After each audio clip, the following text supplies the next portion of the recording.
ye chacho bibia obi a utie me ma kwa baba che Ghana TV na no pay enti ayate breaking news ayate ne say eye onjumtuni na Tuffour ayi nyina ayi nim say ye friend no 9924 nyame ato ne nsa afre no na no pay na ni wu no enti ne nhwehwemu aye ne che say oyare kakra na say mu se be hwe a oye shows bia na wo hwe na pom bia na ewo form na ade no kra aye show na no ye an event not ho na air performing obi ehun say na Tuffour eyare na enumu na nyame adom ne ho beto no kakra na obi nim de baaye fofia antoata ona no pe de enti ayate ne se onka atiasefo ho biem na Tuffour aye kan se obekai na wabonyu bebre edin ankasa ye de nim no tameka me kan biography kakra. His name is James Tuffour. That's the maiden name I demand. James Tuffour, aka Nana Tuffour, aka 9924, is a renowned high life singer, songwriter, or a singer. He was born on Valentine's Day 1954. Nana Tuffour, he was on Valentine's Day 1954 in an era when intelligence scored substantial more points than good looks. It is no wonder that he has thrown his way into the hearts of many women over the years with his sweet and smooth ballad. Nana Tuffour, 10 year canon, on Valentine's Day, na obia nim no me penenyon pa me nse nipa bebre penenyon. Nana Tuffour bo nyum bebre me yere dada sambe ware me, obobo enyum bebre ya beku na na ye ne last song a oboye na obobo nyum bebre aketechua maya aketechua menien monyam dina kai dabi me yere dada se ne me kai no odobeni odobra odokakra sika kakra na Tuffour bo nyum bebre pa hineme opono hineme so be kai a omo anyi kakra ndi omo kai na Tuffour yi pa na ne yonko pa so na ene eye abrante amachi dede na amachi dede so e confirm say no kure say nadamfo na Tuffour nyame ato ne nsa afre no na Tuffour bra wo no na wanya mfie 66 years sene ye wo 1954 no na wanya mfie 66 years. Evans kwa twere me mo chi yeah na boko de nyame adom papa se de enya boko sa no pen so de tie biara no e de aseda manyame eja ye bu nyina na Tuffour's band de ya bo bi pen nipa mabobo atano wa womkwa de obakodi di aburochire enum ne ade Isaac num ne yi wom nyina bobo bi pen watete nipa ye ba ahemfie ya chiri ha ne nyina ba betena ha ebi so adi cham so ko stay ho na yaba ye te se bra daya wan sorry ete sei papa I no correct I'm pay and so in certain free get so krana and kraba say papa na Tuffour odaya wan sorry ya reho tafina ya babishia pese eni ebusia ni shia na yo mo bia no o maka kire nti se motie ya no krese na Tuffour odaya wan sorry bra na die na ye no me pa cho say na die na ye no obi ni ya de se de pen for kan e die nyina na e problem enti no so far no doctor bi anti mentre ma e entu din na me say we na say we ni kon ne de yemi ma na se me papa nyare na ho na Tuffour nyare na ho pretty india bat ma wonamu de no wanti afọ kakra but wanyare na ho anchesa se de obi be yare ada ho afi mfie mi no amia dada no ne ade no na Tuffour sorry okoba de bia but obi ni de nyame pepe bra onye mfie be say sanse because ye kura no ye didi na nase nkwala na wanyini kakra ne ho fe wa boni pimpinis oh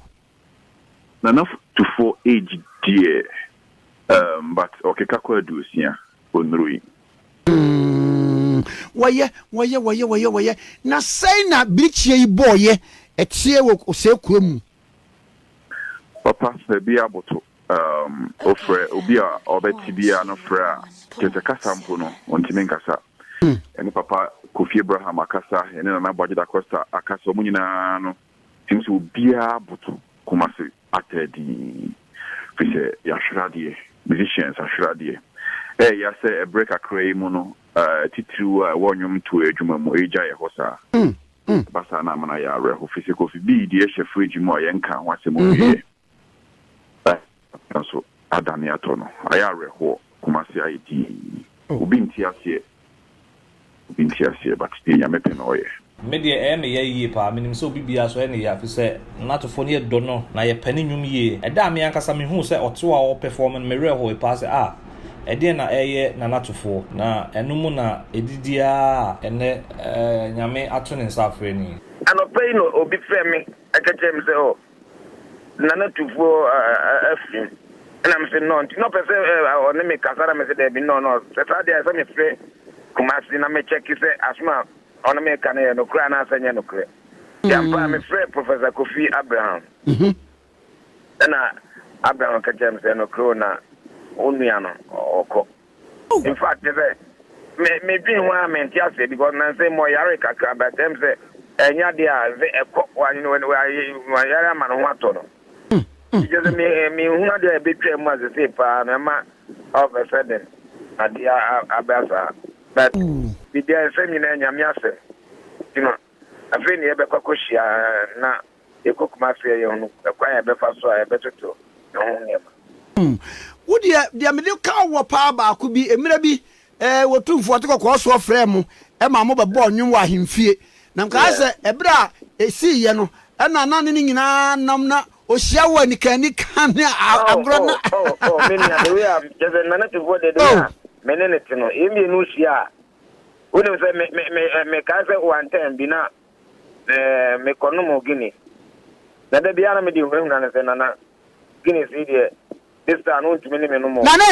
mamenka ncho ebra mo bo ban ni wieye no won se wo ba otumfo mo na wo sport bi ewo kwantana ne so me di mo achie no dia mete ya ne se wo se wo wonim gini so nom se okay wo de ye nko ne radio ni gini oh me se minia enti wonim se o hwe me enti se me numa na me di ahye table na se na me table sa vi o me man o se me so no ka se nche mbare no se when we are away and teachers they were na to watch you know obi ehu ana jeze nani age na so we kra dia enkwenti menye already December na wadama obeka kire wiase yo de meka nyina ne se wiase no fe de medical card we kra dia enkwenti menye na femre no so a jeze oye de be na so entino oye aba enti me se me nua no nyina se yemma yeni na ho na yenso yenya mesumu ye bi se eniama na ekon ba bi awia se di se no emre bone enti yenhwe na yenyina no ye spa ekwaya se efatas ni emfa mo ye bra na ne uni ade ne bebe nku se hwe wa onyumpo na eka mo na mo wo enwum mu no eba bibi ti se ba bi a wo bosichi na wono so bosichi ha life no a na ese mo wo eniema bi a esese pa secret ni sei on se ya mini na tu wono se sichi no ene ade a eye bono bebi a ya na yi mpeni sempa na de to sichi no no kore sichi no se oni mu mpeni sempa ontimi enye ntina na tufuo ne medie na in fact kasiki a na ya doctor kejesi if you want na just sikin money ade de me na tufuo na just ye bono pa nti de me just me kanza na tufuo na oye great na ye great pa just make music and musicians ya shre adekasi pa enye easy say betimi akover sa de na say Mamin can say his music was influenced by Tuffour and his friends at Abbey's Park. They used to sing at Palm Wine Joint near Abbey's Park. I've known him since he was 10 years or so. He was so influenced by KJC, especially Thomas Frimpong and Nakwabua. Tinana Tuffour, I name no say a friend on 9924. Ni diankasa James Kweku Tuffour. James Kweku Tuffour 9924 do don also friend nana and na ye ka say onka atiasefo ho biom J Ghana TV the betimi agina so ne aka no say Nana Tuffour onka atiasefo ho biom is confirmed Nana Tuffour enka atiasefo ho biom yapi nana dem refedue ye da mu nyina ase